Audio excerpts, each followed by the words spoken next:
Yeah, I'm having trouble with WebEx on my computer. I'm on the phone.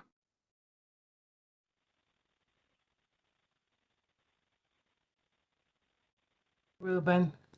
Yeah, hello. Let's see.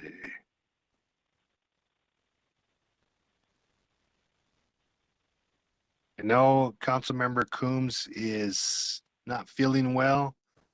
And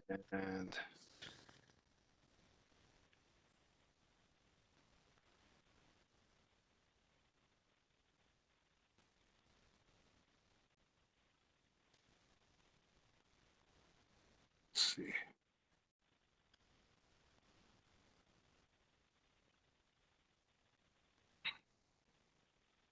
Let's see, Councilmember Murillo on here.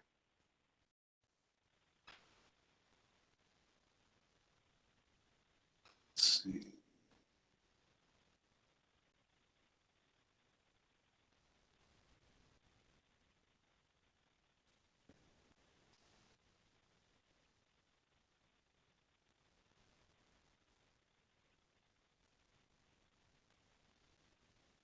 Do you have all your stuff here?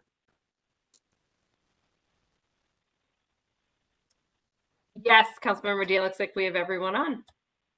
All right, let me try to reach out to Councilmember Murillo. If not, we may have to pass this one. So I see only one on here. We're missing Sandy Thomas. She's a presenter and vice chair of the commission. Okay. Let me make a call here.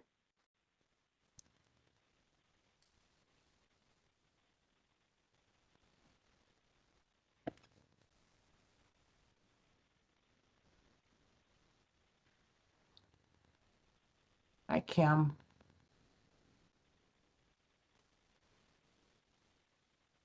Hello, everyone.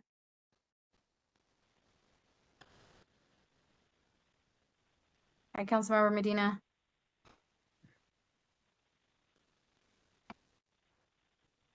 You're muted.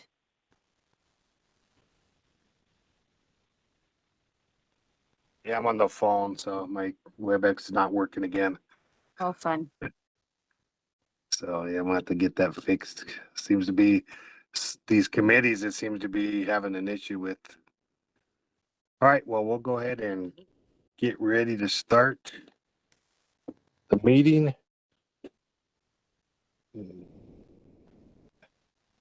We have the agenda up and ready. Let's see. All right, we'll start the meeting of the Public Relations, Communications, Tourism, Libraries, Boards and Commissions meeting. And let's see here, trying to get out of this. Nothing showing up on my phone. It's a little tougher.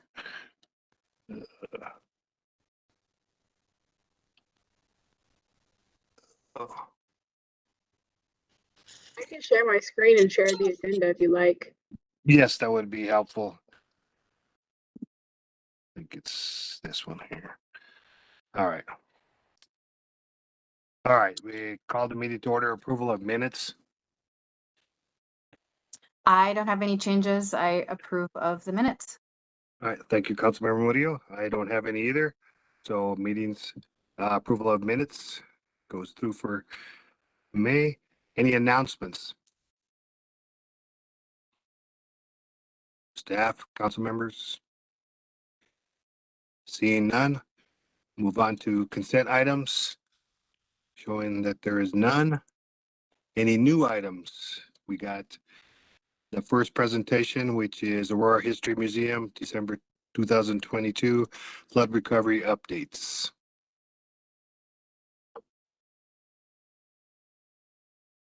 Okay, good afternoon, everybody. I'll just introduce myself since I'm up. Thank you, Ines. First off, again, my name is Scott Williams. I am the museum director for the Aurora History Museum and Historic Sites for the City of Aurora.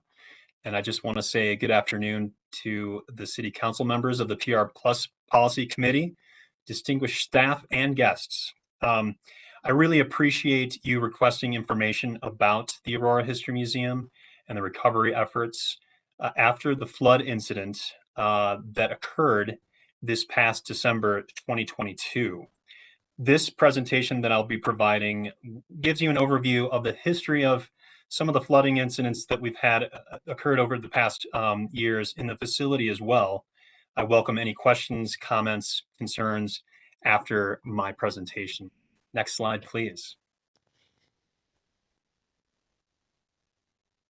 So to start out with, to give everyone here in the meeting a little bit of background. So the museum has had seasonal flooding that does follow roughly the monsoonal seasons from 2017 really to 2022. During my tenure here now of 6+ years, every year except 2021, we've had some flooding in 2 areas of the museum due to a low grade and just current drainage systems that are not up to capacity. And we have found some workarounds, but just to give you an idea, there's 2 images on my slide here. Two of these spots, one of them is the east hallway entrance, public entrance to the museum that faces the Aurora Municipal Center building. And the other one is that bottom photo of the museum's receiving area. And when we do have a deluge of water, these drain systems, as you can see in that top photo, I hope you all can see that, the actual drainage grill is something that is completely covered sometimes inundated with wood mulch that we've actually rectified with staff, but also hail or just the amount of water that comes into that low area will provide flooding, and that actually does come into the east hallway area and has gone in even further, of which we have mitigated with quick dam systems, sandbags, but that really affects our operations, and of course it affects visitors coming into. They're not able to enter into that side of the museum. And then the receiving bay, we've tried to mitigate, worked with facilities maintenance, that department, to figure out a way to keep the water out of our receiving area that we have some collections in, but just that area we like to keep dry, as well as the entire museum. So really at this point, the current drainage system in recap, the current drain system design lacks, and the lack of water capacity really prevents effective drainage here at the Aurora History Museum. And we're looking to find ways to not only mitigate, but to solve this issue for the museum in the future. Next slide, please. So really, I know that some of the council members had asked me to really bring up the recovery, an update on what happened. First off, I'm going to give you a little bit of background. On December 27th, 2022, it seems like all these floods happened during that time when no one was here. We had staff members came into the museum to discover what you see there on the slide. We actually had a flood. A second floor drinking fountain we actually found a faulty manufactured part on that.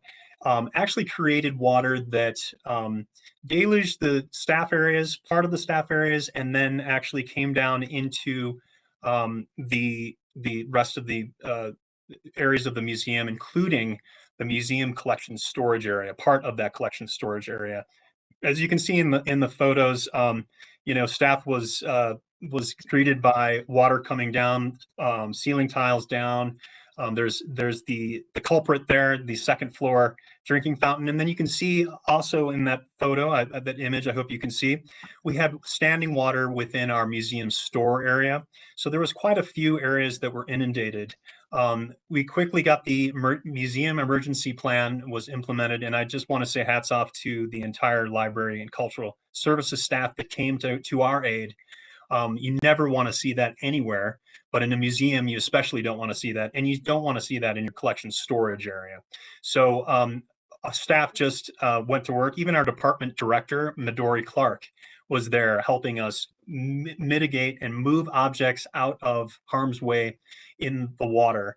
And really, to cap that, the museum was closed for 2 weeks, which is not that long of a time, but we had to use other areas in the museum to mitigate and to dry out areas. We also brought in conservation and preservation specialists within the field, within the state, that really helped us out and mitigate, the collections and areas to dry that out. Also, facilities was, obviously their services were imperative to getting things done. So it was a joint effort, and for being closed for 2 weeks, that's not too bad. Next slide, please. So again, as I said, these are some images of staff coming in and actually what we did. We set up a triage in some of the other public areas of the museum to sort by material type. You can see some of the clothing, the textiles in these images, some of the other clothing, and also we had shoes, for example, that we put in material types to mitigate, all of those issues that were caused by the water. And also, I do want to say facilities, which I will also bring up in a later slide. The facilities maintenance department, they contracted and they managed all of the museum repairs and for restoration as well. Next slide, please. So again, with this ongoing, of mitigating some of the water effects to our collections, mainly textiles. You can see the costumes. You can see that police uniform right there. We did inventories. We photographed everything. We've been working with our risk management department and using those insurance monies. We have about 300 items right now within the museum property here, the City of Aurora museum property, that are requiring some degree of mild conservation, whether that's cleaning or looking at some of the structural elements of these objects. And our curatorial staff here is already well on their way to contacting a professional conservation firm that has done work with the museum. And so we're moving forward with that. But I wanted to show you folks who may have not seen it, just a little bit of what was inundated here. Please, next slide, please. So what we've been doing and what work in this time, all the way back from December to now, what's been going on here. All of the public facing areas and as well as our second floor staff areas have been completely repaired at this point. I just threw in the two images on the right are of the staff areas that have been completely repainted. The walls have been resurfaced. And then down below the museum store, where one of the images in the earlier in my presentation showed water. All of those areas have been, the walls have been repaired, the carpeting, repainting. So we're back up to 100% in terms of our public facing operations, which is great. We're also working with IT to develop an early water detection system for any future, hopefully not future events, but we want to be prepared. If we had an early detection system on the second floor or even our collections storage area right now, we would have been able to mitigate that and probably lessen that. So we're working with IT to do that as well. And again, a shout out to the facilities department for managing all of those contracts and getting that work done. But there's still some more work to be done. Next slide, please. So the storage now, what we have, that's really the outstanding piece right now. Just our curatorial space that you can see right now. Of course, we've cleaned it up and worked with it as best we can. Facilities management has also obtained a cost estimate for a contractor to the tune of about $19K to bring all those wall repairs, the damage that was done to the walls and whatnot.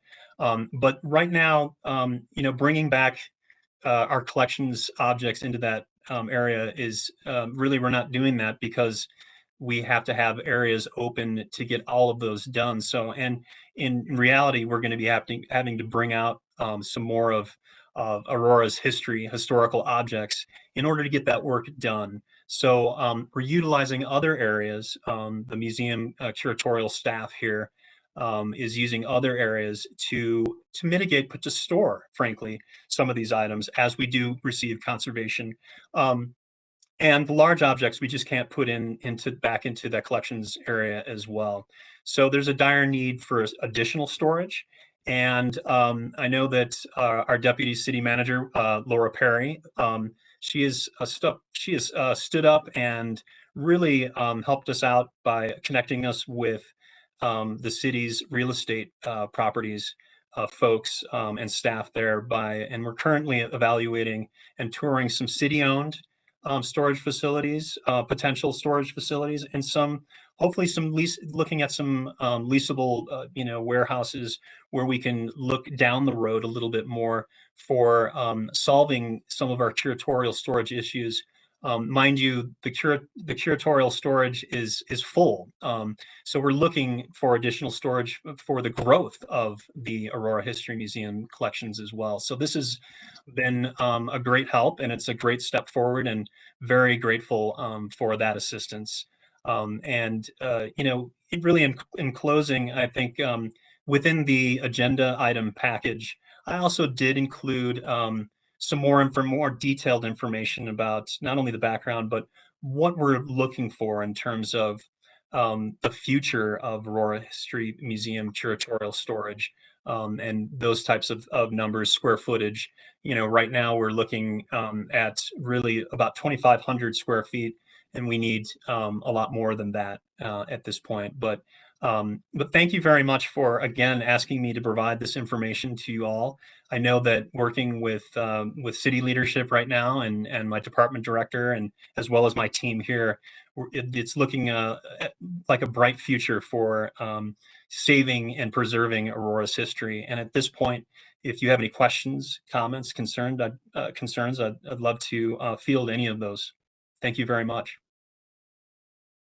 Thank you for the presentation. Councilmember Murillo, do you have any questions? I don't have any questions, but this was a really informative and helpful presentation. So I'm really glad that we had the opportunity to get an update from you all. All right, thank you. Yeah, I just have a couple questions. I guess with the recent rains and today as well, has that affected? Has your mitigation been okay with those? I appreciate your question, Council Member Medina. That's something that when I say workarounds, our facilities. So in short, no, it has not affected because we have some workarounds, but again, that affects our operations and really our visitors entrance into the building. I'll be candid with you. When we see large weather patterns coming in, and we do have a radar on, we do have a little strike force team here that gets prepared with quick dam, with sandbags if needed. But we also have gotten a solve with working with our facilities maintenance department to actually take the grills off of the existing drains right now, which again is not ideal because then we have to close that entrance down. But that's really the only way to obtain proper capacity for those drains. And that's the new addition, the new trolley trailer addition was built in 2014. So those are some things that have been ongoing since that time too. So I just no, it hasn't affected, thank goodness, because we're on it. I appreciate that. And the other thing is maybe we can look into, and I'm sure, I would like to see, is there a possible looking at building a new museum somewhere so you have proper storage, but also, have more capacity to be able to do that and not have these same issues, right? I'd rather pump money into something, new that we don't have to keep pumping money because for me, it's just to the point is, we're throwing money down the sieve if we keep having to mitigate because of structural or where the museum sits at, is there a possibility for us to look at, potential sites, maybe they're close, in putting a new museum up? That's been identified in our strategic planning with the Aurora Museum Foundation, and I know that we've had brief discussions with not only within the department, but point taken. And I think that garnering that community support for having larger capacity for larger audiences and even some better exposure. That is definitely a point well taken, and that has been discussed. But I'll be candid too. There's not a plan in place right now. We have been working on the cultural arts plan that also does address the Aurora History Museum. So there's possibilities there too. But I think that whether the museum stays here or not, we're in close proximity to the Aurora Police Department. So there's other ways of thinking about this that we've come up with taking a look at, ways that if this were to, when I should say, the new Aurora History Museum, or as part of a cultural arts facility, were to happen, what we're looking down the road to as what the space might be. So if there's any changes done, then those would be congruent or work with whomever might be in the space when that happens. So I appreciate your question. All right, well, thank you, sir. I want to make sure that we have a robust place, and I want to have that because part of it's in my ward as well, but also I just think that we need to have more attractions to attract more people, and I think a bigger space and a venue where you can showcase a lot more stuff than you currently do, and obviously not have to mitigate or turn away potential people coming in. I want to make that as good as we can. So certainly keep me in the loop, and I certainly help to push that forward. Thank you very much for your time. Thank you, sir. All right, next is Aurora Commission for Older Adults and their annual report.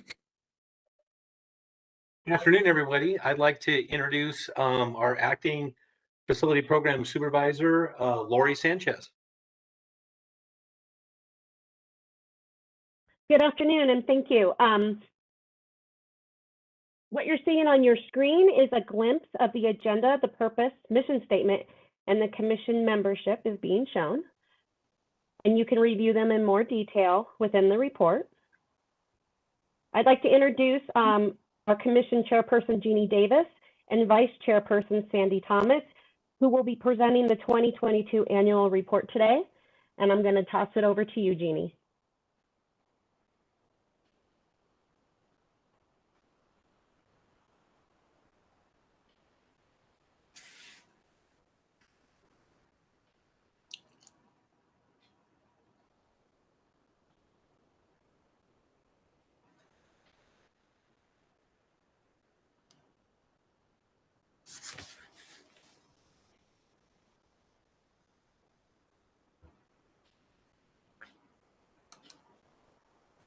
You're muted. I'm trying to unmute you. I'm sorry to interrupt you. Sorry. Okay. And then if you just let me know when you want me to change the slide, I'd be more than happy to do that too, okay? Yes, you may change the slides now. You've got a couple to go yet. And do you want to change the viewer, this display settings right now? We're seeing your, the presenter screen. Keep on going. There you go. Keep going. 6, 7, 8. One more. There you go. There you see our commissioners. So as I was saying, before we get started with our presentation, I wanted to thank Lori for accepting the acting liaison position. Her many years of experience with the older adult community is admirable. And we're really looking forward to working with you, Lori. And to say that the commissioners are going to miss Ronald Rolak is an understatement. We owe Ron a debt of gratitude for just serving as our liaison for 7.5 years. You may change the slide now. Thank you. Slide number 9. Okay. I'm serving my 3rd term as a commissioner, and this is my 2nd term as chairperson. Members of this commission are proud of the overall achievements made in 2022 and the goals we've set for 2023. We'll start with advocacy. Slide 10, please. In January of last year, we learned of the permanent closure of Morningstar Adult Day program. We adopted a proactive stance in support of the program at a city council meeting and a city council study session. Next slide, please. Next slide, please. As a result, City Council directed this commission and city staff to conduct a comprehensive needs assessment of older Aurorans. Next slide, please. Our work began last March. Commissioners actively participated in the creation of a scope of work necessary to develop a request for proposal for the needs assessment. Next slide, please. In order to create the scope of work, we participated in 4 critical planning workshops, stakeholder interviews, and presentations from various city departments. Commissioners approved the final document at its February 6th meeting this year. We'd like to thank the PROS team members Ryan French and Michelle Teller for their professionalism and their commitment to include the commission throughout this process. Next slide, please. We requested and received a proclamation for Older Aurorans Month presented by Mayor Kaufman. Next slide. Next slide, please. Our goal for 2023 is to participate in the selection of a needs assessment consultant and to continue to actively engage in the process. We planned to create an annual event each May to celebrate older Aurorans and had our first walk and roll event, which was held May 11th of this year. And we're grateful to city staff for coordinating such a successful day, such a successful day. Our final advocacy goal is to collaborate with PROS staff to create programming and activities for older adults in more recreation centers. Next slide, please. In the area of education, we shared beneficial information with the city's communications department and with Visit Aurora related to age-friendly communication, and both entities were responsive to our unsolicited input. Next slide, please. Commissioners attended the very first regional summit of county councils on aging and senior commissions, sponsored by Dr. Cogg's Area Agency on Aging. Next slide.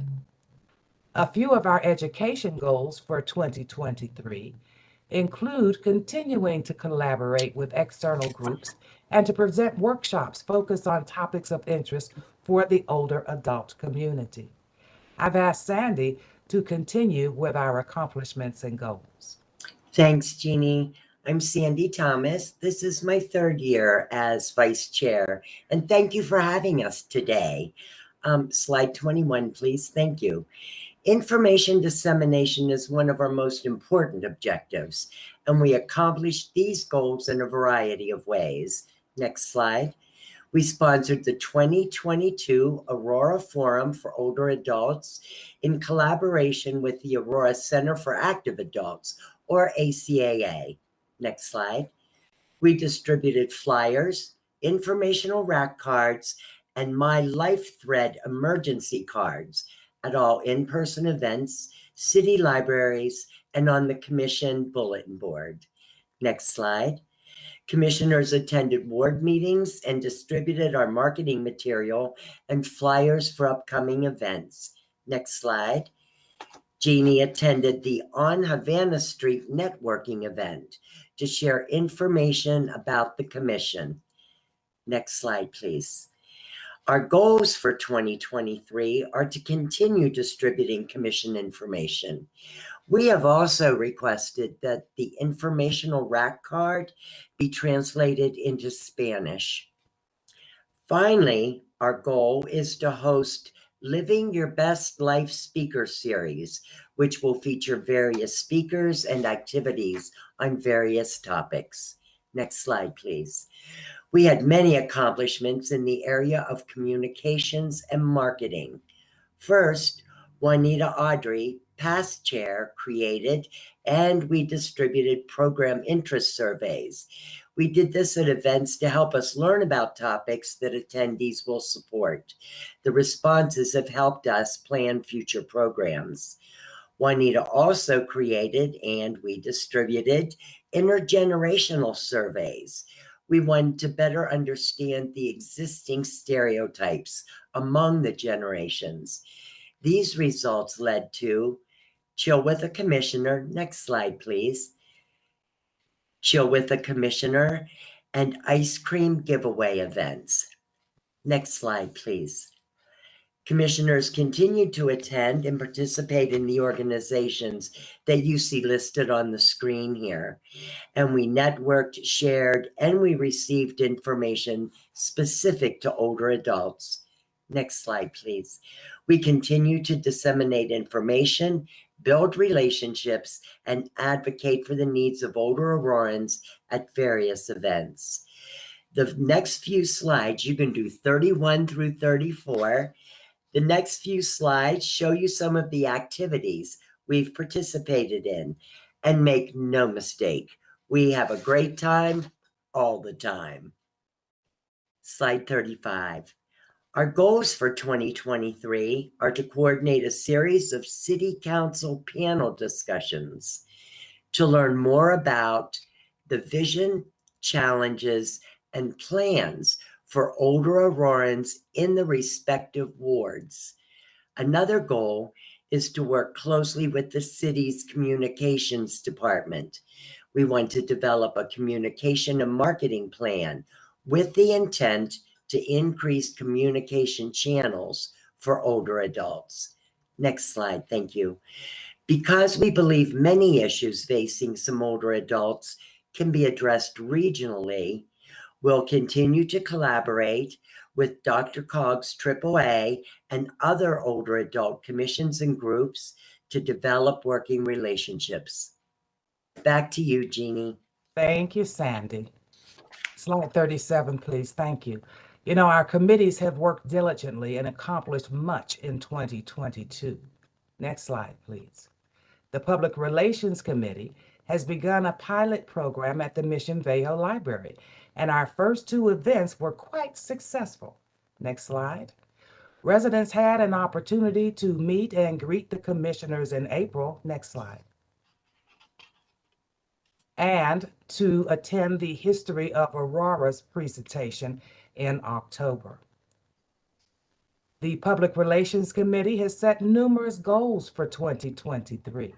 We will continue to educate the community about the commission and work with the city to provide broader publicity and programs and activities, including the Older Aurorans Month celebration. We'll continue our pilot program with Mission Viejo Library. Next slide. And we will take part in the planning of the Living Your Best Life Speakers Series. Next, please. The Intergenerational Support Committee continued to explore ways to raise awareness about ageism. Members worked with Mission Viejo Library and ACAA to explore possible intergenerational activities. Next. Committee members reviewed benefits of the Circle Talk program and recommended the ACAA consider implementing that program. Their goal is to continue sharing information about intergenerational programs, distributing information to appropriate entities, and offering assistance with program implementation. As a member of the Transportation Solutions Arapahoe County, or TSAC, I attended meetings to stay abreast of transportation solutions for older adults and what other cities are doing. Next. The goals for 2023 are to increase awareness of transportation resources for older adults and to work in collaboration with the city to determine the best use of continued funding for transportation solutions and alternatives. We want to ensure that funding for the needs of older adults is used efficiently. Back to you, Sandy. Thank you. Last year, I continued as a member of the Colorado Center on Aging to follow the legislative bills that are related to older adults. Last year, 2 bills were presented to the Commission for approval. They were Senate Bill 2279, required dementia training for direct care staff in certain facilities, and Senate Bill 22187. That was state assistance to programs that assist in locating persons who wander. The Intergovernmental Relations Department reviewed these 2 bills and agreed to our request for approval. The bills were submitted to the Federal, State, and Intergovernmental Relations Committee, who voted to support them. We want to thank both city staff and city council for the support of legislation for older Aurorans. Slide 50, good. Additionally, relevant legislation and advocacy techniques were posted on the Commission bulletin board. 51, thank you. These advocacy techniques to request support from elected officials regarding proposed bills or legislation were submitted to the graphics department for creation of a rack card. Next slide. The committee's goals are to continue to update the Commission's bulletin board, continue to monitor legislative activities impacting older adults, and recommend appropriate actions to City Council. We will also present a workshop on advocacy and distribute the advocacy rack cards. Next slide. Oh, you're there. Great. Last year, commissioners approved the creation of a fraud and abuse prevention committee. This is to address fraud that's perpetrated on older adults and to learn about the frequency, type, and number of fraud instances and ways to address the issue. We created a rack card, and that rack card provides tips on fraud prevention. Slide 54, thank you. The committee's goals are to collaborate with other groups to address the issues of fraud and to present a workshop on fraud prevention during the 2023 Living Your Best Life speaker series. Finally, we will distribute the fraud prevention rack cards at events and at libraries. Next slide, thank you.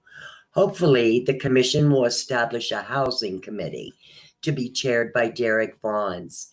Committee members hope to work on the goals that you see here on the screen, and the committee hopes to collaborate with the Community Development Department to share information and resources. The next 2 slides. As you can see from our next slides, our speakers last year and the beginning of this year were diverse and covered various topics. Jeannie, back to you. Thanks again, Sandy. You know, a specific anticipated impact for the city will be increased awareness about the significance of older Aurorans. Hopefully, this will encourage collaboration with various other city departments. Next slide, please. The Commission's role as an advocate for a high quality of life for older adults directly impacts the mission, goals, and objectives of the city. Next. What are our needs from City Council? Next. 4 of the most important requests that we have this year are for City Council to continue funding transportation initiatives for older adults. Next. For Council to participate in a series of panel discussions to share their vision, challenges, and plans for the older adults in their respective wards. For Council members to support and participate in the Commission's future activities. You know, we ask that City Council and city staff always include older adults in your planning and programming, such as infrastructure, buildings, transportation, programs, procedures, and outcomes. Next, please. Lastly, we ask that you continue to collaborate with us regarding issues important to older Aurorans. I've asked Sandy to close our presentation today by sharing some information regarding the value of older Aurorans. Sandy? Thanks, Jeannie. Last fall, Dr. Cog AAA conducted its 4-year survey, and this is a snapshot of older adults in the region. We requested and they conducted a survey of adults over 60 in Aurora. The chart you see represents the economic contributions of older Aurorans, both financial and in kind. Please note, 20% of older Aurorans care for children under 18 years of age, and 30% of older Aurorans take care of people over 60. This translates to $251 million. What it doesn't show is the economic benefit of parents being able to work outside of the home and older adults who can continue to live in the community. With a contribution of almost $2 billion a year, older Aurorans receive little benefit. We ask for equitable consideration from city staff and city council, the same consideration that is provided to all other Aurorans. One final statistic for our elected officials that's not shown here: in the last election, 88% of older Aurorans voted. With that, I'll turn it back to Jeannie. Thank you, Sandy. Well, I do want to thank all of you all for your attention this afternoon. And we've reached a point where I get to ask what questions and or comments might you have of the work that this commission has been doing. Thank you, Jeannie and Sandy, for the presentations. A lot of good, great information. Councilmember Murillo, do you have any questions? No questions, but I love how thorough your report was and how y'all are not only just you know, cataloging the series of activities and all the great work that y'all done, but actually putting some energy around visioning and goals, and that just makes me really happy to see. I did put I put a few comments in the chat just to, I guess, reiterate verbally as well. I just made a suggestion that you might consider a presentation from the Highline Canal. Lots of restructuring that I've taken over this year from Councilmember Coombs, spearheading the city representation on the structural changes that are happening at the Highline Canal, that y'all might want to just be aware of in terms of like, you know, quality of life and enjoying a recreational resource in the city of Aurora. Wanted to just offer that up for y'all to consider. And yeah, I think that was just my high level comment, and happy to continue to work with you all moving forward as best as I can. Well, thank you for that. We certainly appreciate it. And I know that a lot of older adults do walk the canal. So certainly we'd be happy to entertain a speaker related to that. Wonderful. Great. Thank you. Yes, a couple things on my end is just, what is that Circle Talk program? Can you tell me a little more about what that is? Circle Talk is a program that requires certified presenters to present it. It is a program that addresses primarily intergenerational issues related to older adults. They connect younger people with older people. They provide information and resources on communication skills and styles and wording, things like not to use the word elderly, not to use the word senior, rather use this word or that word. They do workshops and seminars during the month. And one of the chairperson of our public relations committee, Juanita, attends many of those. So they are, and quite frankly, we suggested or recommended that the Circle Talk program be presented at the ACAA. And I think that would be a very good place for it. You know, it's an opportunity for older adults to get together and chat with one another on various issues as well. Great. Yeah, I'd like to be a part of that. So if you got some dates and times, and let me know about that. I'm interested in that in particular. And then also, yeah, it's some things that I've got going on, a project citywide that I think I can incorporate your commission on, and I'll be in touch with you guys probably in the next month to kind of see what you guys think about it. And again, just lastly, thank you, Jeannie and Sandy, for all your dedication to the commission. I know you guys work hard and have done a lot of great things to help the population there, and certainly at the Active Adult Center.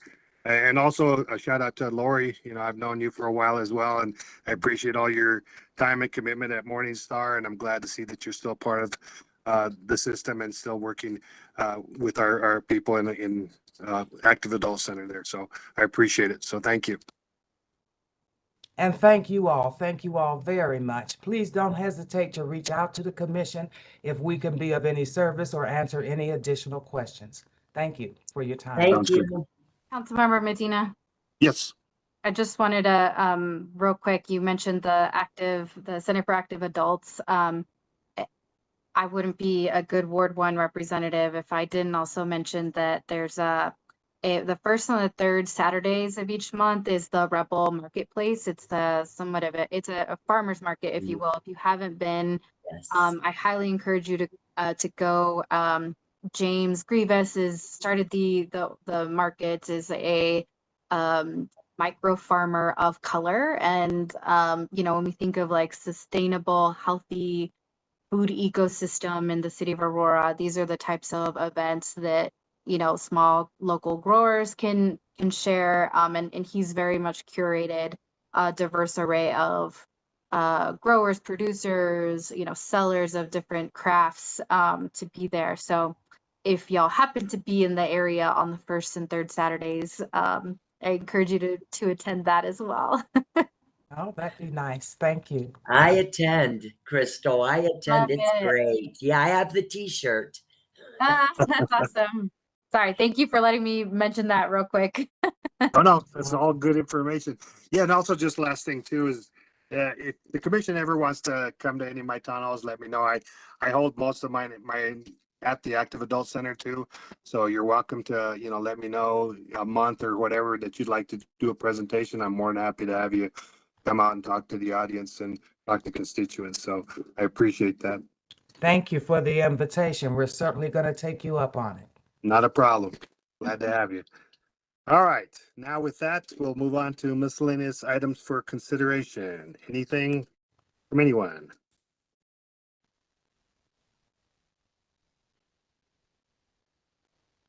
Nothing? Gone?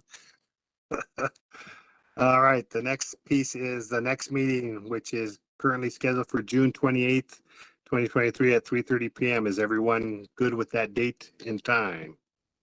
Councilmember Medina, I'm available, but I wanted to just flag that I believe that's the same week as the CML conference. That I'm not sure if you're attending. I won't be able to attend, but Councilmember Coombs might also be attending. I'm not sure. Okay. Yeah, I won't be, but if you are, let me know, just so I can kind of, maybe we need to reschedule it, either up a week or maybe we just skip and go to the next month. So we'll see. Does staff attend that at all, or is it just selected officials? I don't know. We'll have to find out. Councilmember Murillo, some staff do attend the CML conference every year. Okay. But there wouldn't be a staff conflict for the 28th this year with staff on this committee? I don't know who's attending. Okay, we can circle back offline. I just wanted to flag to make sure everyone had the opportunity to engage in the conference as fully as possible. Yeah, we can get back together, I guess, maybe next week and just see where we're at. If we got enough of the committee members going, then we'll either look at a different date, and same if there's staff that will be missing as well. Sure. All right. Well, no any further comments, considerations? If not, then I will adjourn the meeting and let you have some back your time back. So thank you, staff. Thank you, Councilmember Murillo, for everything, and you have a great day. Thanks all. Bye-bye. Thank Thank you. you. Thank you.